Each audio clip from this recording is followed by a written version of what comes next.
Welcome, and thank you for joining us. I'm excited to have a conversation with Placid from Unilever, Sean from Pfizer, and Daisy from Vice Media. Our topic is skills, one of the buzziest terms in HR today. Companies constantly need new skills, but it's clear they can't solve that problem through hiring alone. LinkedIn expects member skills to change by about 40% by 2025. People are hungry for growth and development. Employees who feel their skills are not being put to good use in their current job are 10 times more likely to be looking for a new job. And Sean, that raises the question, are skills the panacea we're making them out to be? Well, skills are certainly important, and they play a really, really important role. But I can't say with my whole heart that they're the panacea. And so I think that skill building is really critical, especially if we can identify what are the particular skills that we're trying to make manifest. But I also think that mindset is probably an equally important companion. So if we can think about skill set and mindset sort of coexisting, then I think that that gives each colleague sort of the best opportunity to sort of be successful. Well, why I say that is that skills are important because they help us to be excellent in our role. But if you can't put that in the context of sort of why are we solving this problem? What, in fact, are we trying to solve or seize? Then I think that we might miss the point and we might over-index on skill building and literally miss the forest for the trees. And Placid, that brings me to the question, what are you and your team doing to help employees at Unilever develop their skills to meet the needs of this incredible global moment we're in? Thank you, Angela, for the question, and delighted to be here. There are a few things that I would like to share with you and the audience as to what is it that we are doing as Unilever. First and foremost, learning, skilling, upskilling, reskilling, the development of our people is central to who we are and what we do and how we do business. Our future of work agenda has learning at its heart. We are investing a lot of money behind the learning and the development of our people. And that's just as an interesting data point. Last year, more than 4 million times our employees went into our LMS, the Learning Management System. Second thing that we are doing is we're asking each one of our employees to build their future fit plan. This future fit plan is like our personal compass. We talk in that future fit plan about our skills, our career wishes. We talk about our purpose and about our well-being. And that's what we are using to navigate the learning and the development agenda within the business. Third, we have an internal mobility platform. We are calling it Flex. It's powered by artificial intelligence. And this marketplace, basically, it's all about matching skills with project and work. And it is so cool that actually our employees could contribute to projects outside their country, their function, learn something new from other people without actually the need of changing jobs. So Placid, this idea of skills being a buzzword isn't exactly right because it's not, just a fad. It's foundational, it sounds like. Maybe it's always been, but maybe there's a renewed awareness of just how essential it is for companies to think of learning and development as a constant as they try to navigate the future. And what I'm hearing you saying as you get into the nitty-gritty of how this is taking place at Unilever is that it's absolutely not for a segment of the employees, but really across the board. I wanted to follow up and just ask, is there a change from the idea of hiring the right people to ongoing development, or are we just renaming what has always been the case, for example, at Unilever and elsewhere? I think we need to move from talking about roles to actually talking about skills and how a skill set can contribute to a mission that is important to the company. I think as more and more organizations are pivoting from traditional ways of organizing work, from the big matrices, functionals, organizations, and agile becoming more and more the norm, I think that there is something quite powerful and magic in terms of organizing your workforce more around skill sets and less around roles. Daisy, we're hearing a lot about the potential of skills-first hiring as a way to reduce bias and create more equitable work opportunities for everyone. I wonder if you can define what skills-first hiring is, and then share with me your perspective on whether this is a step in the right direction. What more do we need to do to bring equity into the workplace? I will say that skills-first hiring is really just effective hiring. That is how we should be hiring. When you think of the first things that a recruiter and a hiring manager do when they are preparing to launch a search, they are thinking about what are the capabilities that this person will need, what are the skills that this person needs, what are you trying to solve for in filling this particular role, whether it's a new role or a replacement. And skills is always the language and should always be what is part of the definition and the structure of the right hiring process.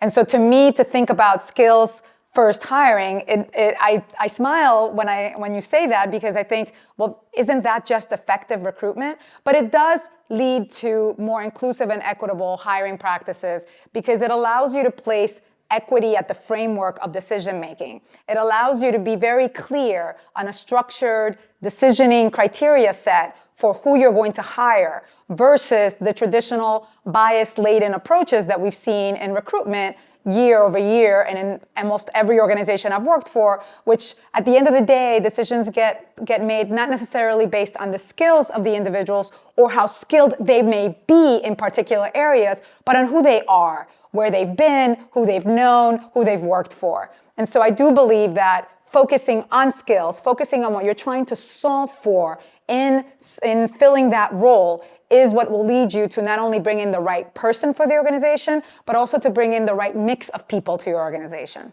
I wonder, is there any practical suggestion of how to make this real? I'll give you a small example, which is most organizations right now are in the midst of or have been completing their internship hiring processes. And one of the processes and programs that I've put in place in several companies has been the No Friends and Family program. When you're hiring for interns, I do not want to have a list of intern candidates that come from individuals in the organization that I have asked my team to recruit for them only because they know them, because they're tied to a client, because they're tied to someone that is important to the organization.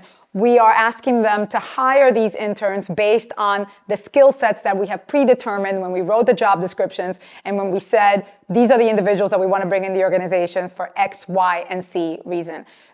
There's no AI solution to that. There's nothing complicated to that. It simply is taking out of the equation something that was limiting your potential in the past to bring in a truly rich mix of candidates, because you're taking away these credentials and these relationships that have really nothing to do with the work that these interns will be doing. Daisy, I love the idea, the phrase, not friends and family, internships or hiring. And when you give me that idea, I have to say, honestly, I think to myself, who are the interns that I've hired over the last 20 years? And to my chagrin, it's almost entirely friends and family, kids of people I know. And now that you point that out, I recognize how it's not only that doesn't advance equity, it really actually sustains inequity. So that's an incredibly practical tip, I think, for how to make skills-based hiring real in a workplace. I'll take you up on that suggestion immediately. I want to turn to Placid and ask a question. Perhaps that I am a researcher, that I study grit, quality of high achievers, that I define as a combination of passion and perseverance for long-term goals. Placid, if you had to identify one skill you'd want all of your employees at Unilever to build, what would it be? As I think and reflect, I'm leaning towards soft skills. And I'll give you three very quickly, not just one, but three. Number one is empathy, suspending our judgment, listening generously. And I think that if we all did this, our companies and the world would probably be a better place. Second, I would call out self-care. Reminding ourselves that our health is our wealth, that life and work are not sprints, but marathons, and that it is so important to know when we need to go up for air before we dig deep again. There is this saying that I tell myself constantly, which is all about knowing yourself, loving yourself, and giving yourself what you need. And the third one, very quickly, is coaching. As my friend Linda Grattan says, if we also became a bit better at coaching ourselves and our teams for performance instead of overseeing tasks, the workplace would be probably also better. Placid, this 3-item checklist, empathy, self-care, and coaching, as a psychologist, I just want to say I couldn't agree more. I wonder whether these insights in your own personal life as a high achiever are things that you've always known, or perhaps when you were a younger man that you had to learn the hard way. I wonder if you would, share a little bit of your story. There is something beautiful in your reaction to my answer, which is, I think we are unfinished products, if that makes sense. And I think life is all about putting ourselves through experiences, as I was also saying at the beginning, learning, being sponges, and allowing those experiences, those learnings to shape who we are, to help us to grow, to mature. I don't think that perfection exists, but a path to becoming a bit better as a human being has definitely somehow, some way, shaped those skills, soft skills, that I believe are necessary to succeed in the world today, as opposed to probably, as you also signaled, my own beliefs and perceptions as I was starting my career. We're really not just talking about who we bring to our workplace, but really who we are as people. And I want to ask you, Daisy, a personal question, which is, how have you used this skill building mindset in your own career path to find fulfillment? When I think of careers, I like to think of them as the opposite of our Instagram lives, right? Our Instagram lives seem to be these carefully curated experiences.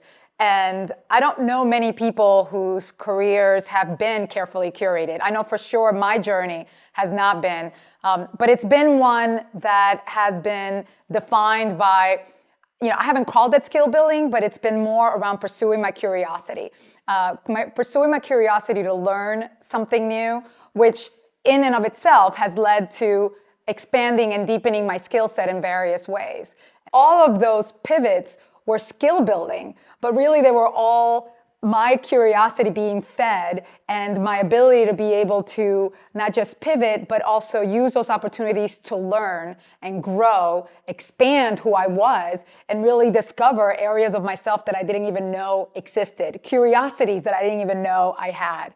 But every role that I've taken, whether it was at Disney, whether it was at Time Warner, whether it was at Viacom, it was always an expansion of what I had done before. And all of that led me to the role that I have now as Chief People Officer at Vice Media.